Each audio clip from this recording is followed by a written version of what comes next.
O Senhor esteja convosco. Ele está no meio de nós. Proclamação do Evangelho de Jesus Cristo, segundo João. Glória a vós, Senhor. Naquele tempo, disse Jesus a seus discípulos: quando vier o defensor, que eu vos mandarei da parte do meu Pai, o Espírito da verdade, que procede do Pai, ele dará testemunho de mim. E vós também dareis testemunho, porque estáis comigo desde o começo.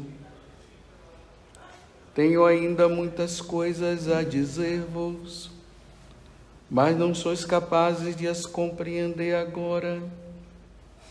Quando, porém, vier o Espírito da verdade, ele vos conduzirá à plena verdade, pois ele não falará por si mesmo, mas dirá tudo o que tiver ouvido, e até as coisas futuras vos anunciará. Ele me glorificará, porque receberá do que é meu e vô-lo anunciará. Tudo que o Pai possui é meu.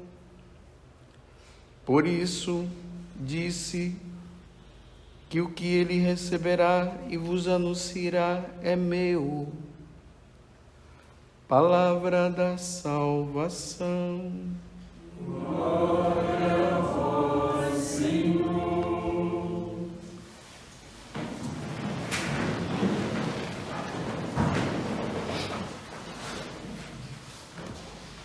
Como sempre eu falo no domingo, né? Hoje é o domingo, é dia do Senhor.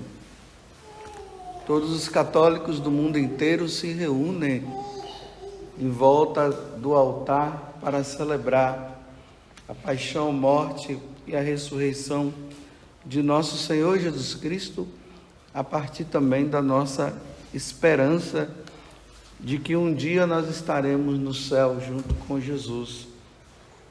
Então, todos os católicos do mundo todo, onde quer que eles estejam, eles se reúnem, né?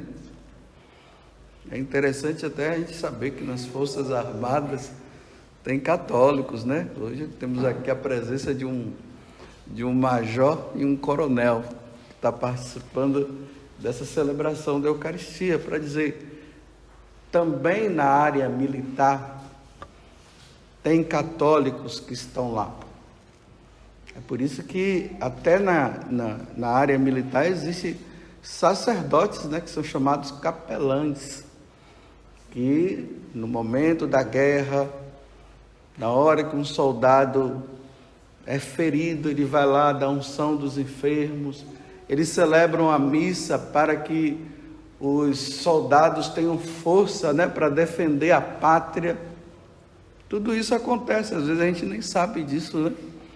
Mas estamos lá, em todos os lugares nós temos, na igreja nós temos pessoas. E hoje nós celebramos a igreja que agora sai do cenáculo para fora. Aqui eu quero trazer um detalhe. Muitas vezes a gente fala, né, que hoje nós estamos celebrando o nascimento da igreja. Na verdade, a igreja, ela nasce da cruz de Cristo. Na hora que Jesus ele morre na cruz e do lado dele sai água e sangue, ali a igreja nasce com os sacramentos, né? A água e o sangue simboliza os sacramentos, simboliza a Eucaristia, simboliza o batismo. Mas hoje, aquela igreja formada pelos apóstolos que depois da morte de Jesus, eles se encontravam com medo, né? Eles se esconderam, eles ficaram ali no cenáculo, se escondendo, com medo de serem presos, de serem mortos também. E aí Jesus aparece e começa a instruí-los. Em uma das aparições, que é a primeira, Jesus fala com eles: a paz esteja convosco, sopra o Espírito Santo, dá o Espírito Santo para eles.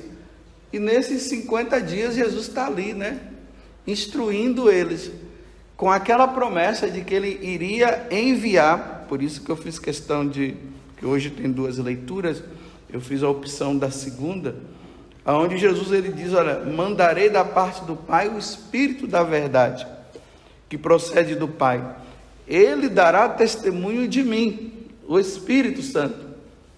E vós também dareis testemunho, porque estáis comigo desde o começo. Então está ali os apóstolos no cenáculo, depois de 50 dias, aguardando, né, justamente essa promessa que Jesus tinha dado. E é interessante que Jesus ele escolhe o dia da descida do Espírito Santo numa festa que era uma festa judaica. Essa festa judaica tinha o nome de Pentecostes. Era o 50º dia, ou seja, era depois da Páscoa. Eles comemoravam 50 dias de agradecimento a Deus pela colheita. Então era uma das festas importantes. Tinha a Páscoa, tinha a festa do tabernáculo e tinha também essa festa de Pentecostes. Então significa que em Jerusalém tinha judeus de todas as partes do mundo. E aí nós vemos aqui, justamente na primeira leitura, né, que ali está dizendo que existia gregos, romanos, tinha os elemitas, deixa eu ver se tem mais algum aqui os medos elemitas, os árabes, judeus, estavam todos lá comemorando essa festa.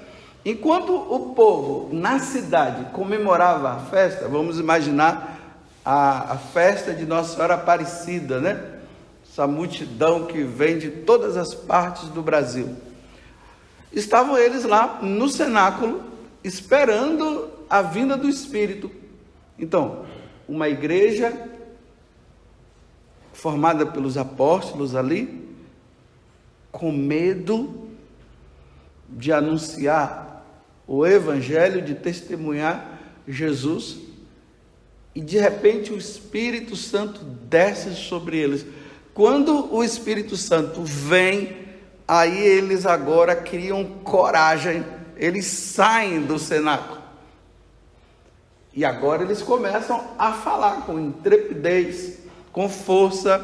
Vocês veem que essa primeira leitura, que nós estamos aqui no capítulo 2, né, dos Atos dos Apóstolos, nós vamos vendo ali que no capítulo 2, o capítulo 3, nós encontramos um Pedro, né, que está lá e está dizendo para eles: olha, vocês mataram aquele que nós aguardávamos como promessa, sem medo nenhum.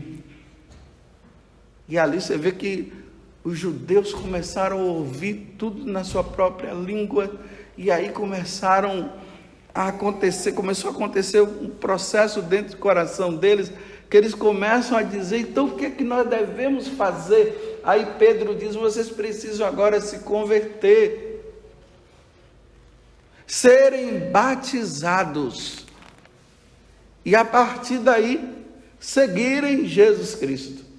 Então veja, a igreja medrosa com a igreja agora corajosa.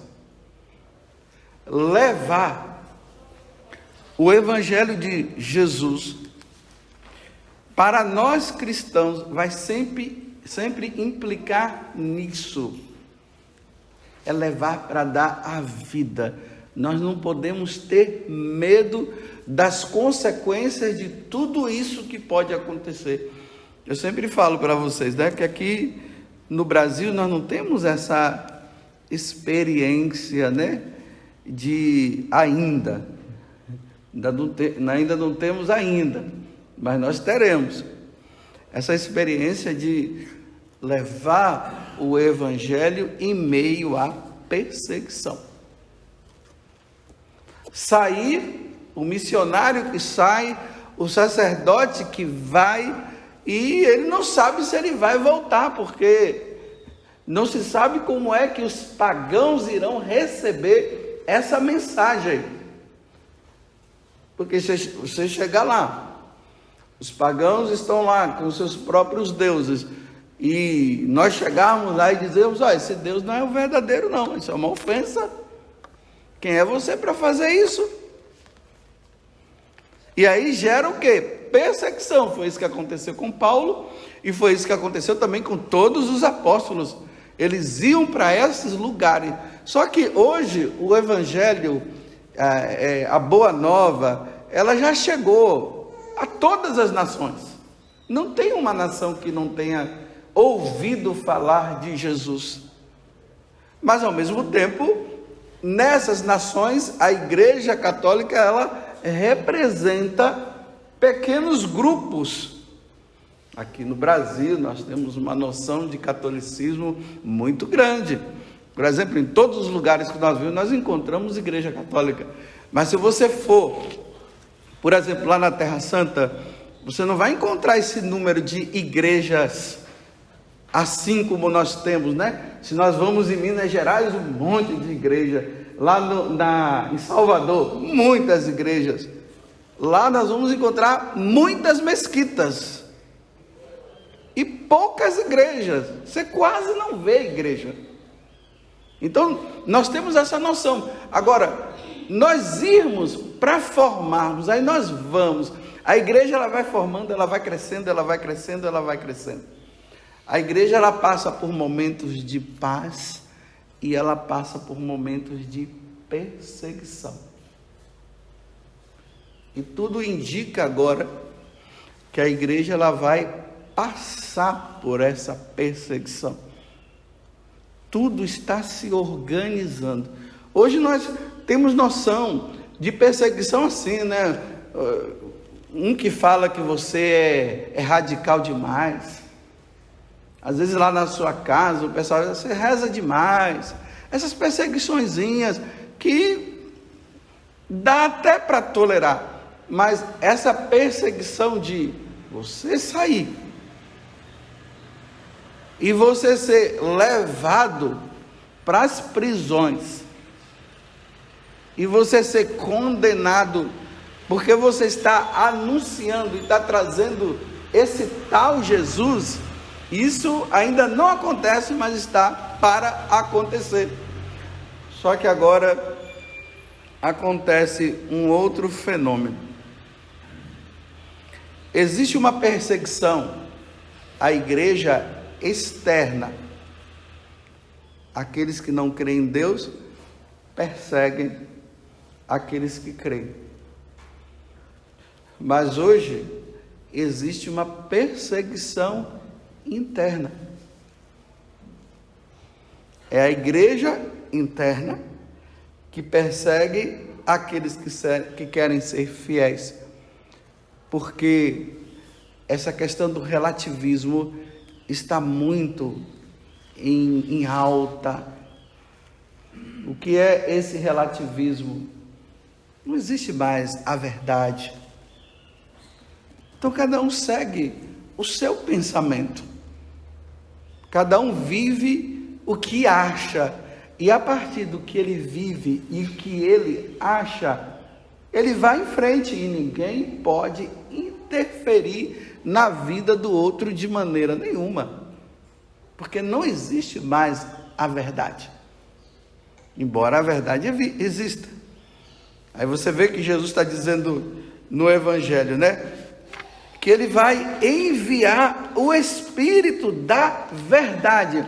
Esse Espírito da verdade, me desculpe eu dizer, é o problema. No mundo relativizado. Se torna um problema. O Espírito da verdade é o Espírito, é aquele dom que nos dá convicção que Jesus Cristo é o Senhor, que eu estou na igreja certa, que é essa, que é a católica, que que ela tem a sua doutrina, e essa doutrina ela se fundamentou a partir dos séculos, mas foi o Espírito que foi alicerçando, que foi colocando essa verdade. Essa verdade ela é inquestionável. Aí tem a doutrina e tem os ensinamentos, e aí tem os mandamentos da lei de Deus, que vai dizer para nós como é que nós devemos nos comportar, como é que nós devemos viver. E ali está a relação dos mandamentos. O primeiro, amar a Deus sobre todas as coisas, não tomar seu santo nome em vão, guardar os domingos e festas, honrar pai e mãe, não furtar, não matar, não pecar contra a castidade, não desejar a mulher do próximo, e assim por diante. Esse mandamento, ele deve ser, esses mandamentos, eles precisam ser seguidos à risca. Não pode ficar no mais ou menos, tem que ser fiel ao que está ali. Nós não podemos ir contra. E tem os sacramentos que vão nos ajudar nesse processo de santificação. Então, o Espírito da verdade, ele nos dá essa certeza. Só que quem quer viver isso, porque é a verdade, nesse mundo relativizado e numa igreja relativizada, é perseguido. Olha, eu conheço bispos que são perseguidos. E não é perseguido pelos pagãos, é perseguido por outros bispos. Por quê? Porque aqueles bispos que estão vivendo uma concepção relativizada das coisas, ele persegue aqueles bispos que querem ser fiéis. Por exemplo, hoje nós vemos, essa questão da igreja lá da Alemanha, os bispos querendo dar a bênção aos casais homossexuais, e o Papa Francisco já disse que não. Então, esses bispos, eles perseguem os bispos alemães, porque não vamos dizer que são todos, que estão dizendo que não vão fazer isso. Então, eles são perseguidos. Por quê? Eles se baseiam numa mentira e não numa verdade. Como eu sempre digo para vocês, no livro de Levítico está bem claro: um homem não deitará com outro homem, porque isso é uma abominação. E assim uma mulher não poderá deitar com outra mulher. No capítulo 1 da carta aos Romanos, Paulo fala que os homens, levados pelos falsos ensinamentos, eles chegaram ao ponto de abandonar Deus e começar a praticar a torpeza, ou seja, a praticar atos que vão contra a natureza. Aí ele diz: homens com homens e mulheres com mulheres. Então, eles quiseram fazer tanto isso, e como Deus não entra na liberdade, porque Deus dá a liberdade ao homem de dizer sim ou não, aí o que é que São Paulo diz? Aí eles entraram nisso, e entraram de cheios. Aí São Paulo, na carta aos Coríntios, vai dizer que quem pratica esse tipo de coisa não herdará o reino dos céus. Aí nós encontramos uma igreja relativizada, aonde nós vamos encontrar católicos que vão dizer que não tem problema. O que é que tem? O importante é que eles se amam. Eles estão fazendo mal para alguém? Não estão fazendo mal, então eles se amam, deixa eles. Então, se entra numa igreja, não, o Espírito da verdade está dizendo: isso é mentira, não é o que o Pai quer que nós vivamos, e está ali aquele relativismo. Aí você encontra padres que dizem que isso pode sim, você vai encontrar freiras, você vai encontrar missionários, você vai encontrar bispo. Aí você vai encontrar padres que não aceitam, porque Deus não aceita. você vai encontrar missionários que não aceitam, você vai encontrar freiras que não aceitam, e assim por diante, bispos que não aceitam. Aí entra numa perseguição, aí começa, é um radicalismo, é radical demais, e não quem é você para julgar? Aí começa a usar essas palavras, né? Quem é você para estar julgando? Não, ninguém está julgando, se está falando o que é a verdade, e verdade não pode ser questionada. Como é que você vai questionar que o sol é o sol? Ou melhor, como questionar que o sol é quente? Não, o sol não é quente. É quente. Não, eu não vejo assim, mas como que você não vê que o sol é quente? Vou colocar você dentro de uma nave espacial e vou mandar você para lá, para você ver se é quente ou não, já que você está dizendo que não é. Não tem como questionar a verdade. E aí, para ser cristão hoje, como ontem eu falava, né? Que nós precisávamos do temor de Deus, porque os homens, eles agora não têm temor a Deus, eles desafiam a Deus, e nós precisamos do temor de Deus. Hoje eu quero falar que nós cristãos precisamos do dom da coragem. Esse dom da coragem, ela é um dom sobrenatural. Por exemplo, hoje é engraçado, né? Às vezes eu ouço os católicos estudantes que estão nas universidades. Aí o professor, ele é relativista, ele é ateu. Aí na aula que ele coloca, na aula lá, ele costuma questionar a igreja, falar mal da igreja e falar mal de Deus. Os católicos universitários, eles ouvem os professores sentando o pau na igreja, falando mal da igreja, dizendo que a igreja é isso, que a igreja é homofóbica, e dizendo, hoje já tem até aquela história, né, que ficam fazendo comparações sem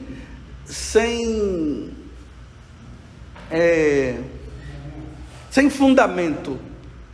Aí comparam Bento XVI e Papa Francisco, e diz que o Papa Francisco, o Bento XVI, ele tem as costas assim para baixo, porque ele vem de uma igreja autoritária, e o Papa Francisco tem uma coluna ereta, porque ele é muito liberal e tal, e vão fazer esse tipo de comparação. Os católicos, os universitários, ficam tudo calado.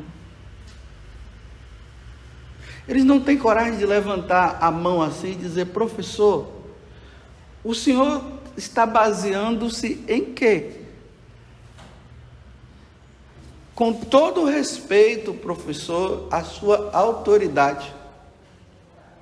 Eu quero dizer para o senhor que não é bem assim, por causa disso e disso. Estão com medo de tirar nota 0? Se intimidam, ficam calados, não se manifestam, e a doutrinação vai entrando, porque ninguém tem coragem de falar nada. Tem um vídeo bem antigo do Einstein, e disse que ele era criança, né? Estava lá na sala de aula, aí o professor começou a dizer assim, que Deus não existe, que isso é coisa da cabeça das pessoas, que não tem como provar a existência de Deus e tudo mais. Aí Einstein, não sei se ele tinha ali uns 8 anos, porque ali no vídeo está ele bem pequeno, né?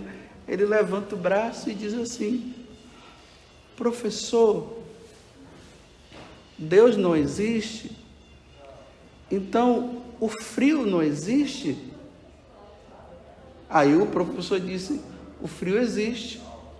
Aí ele diz assim: não, professor, cientificamente o frio é a ausência de calor. Então em si o frio não existe, o que existe é o calor. Aí depois ele fala outras coisas, né? E o professor fica assim e ele cala.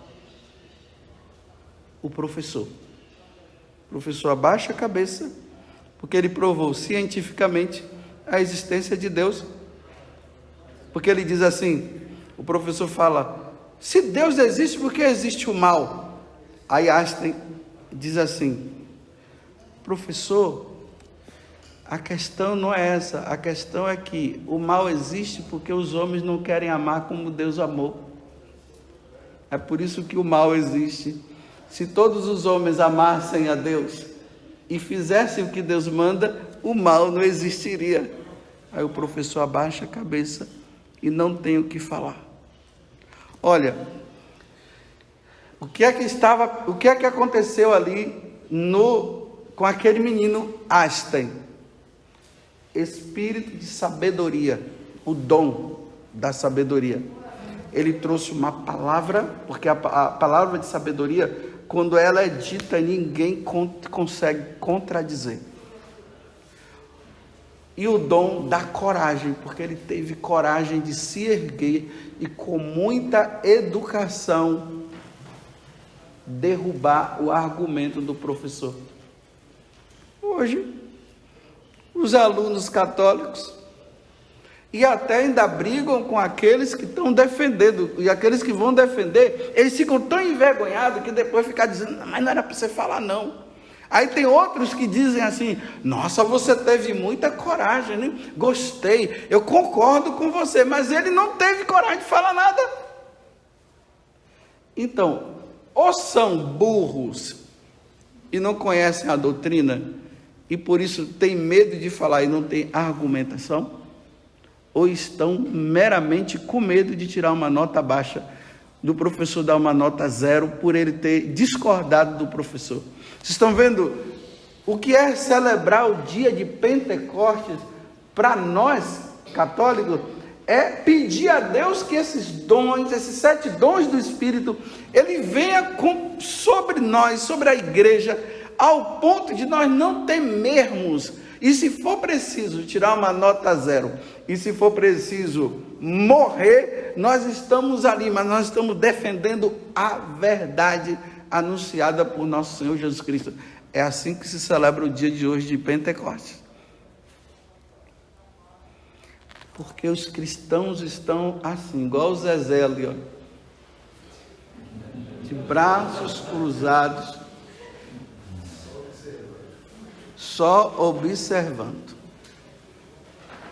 Quando está diante dos meus, aí eu sou isso, eu sou entusiasmado. Mas quando eu estou fora daqueles que não estão, eu simplesmente me calo. Ouço e não argumento. Não mostro quem eu sou. Eu me escondo. É muito fácil encher esse centro de evangelização aqui, colocar uma boa equipe de música e dizer acampamento não sei de que e esperar o povo vir. E aqui falar com intrepidez e proclamar isso e falar aquilo. Agora eu quero ver lá na universidade, sem convocação nenhuma, eu me levantar e dizer, professor, eu sou católico, eu sou da Igreja Católica, e o que o senhor está falando, com todo o respeito que eu tenho ao senhor, o que o senhor está falando não tem fundamento. Não tem fundamento, professor, por causa disso e por causa disso. Respeito o Senhor, mas como católico eu estou dizendo que isso aqui não tem fundamento. E eu volto e sento de novo.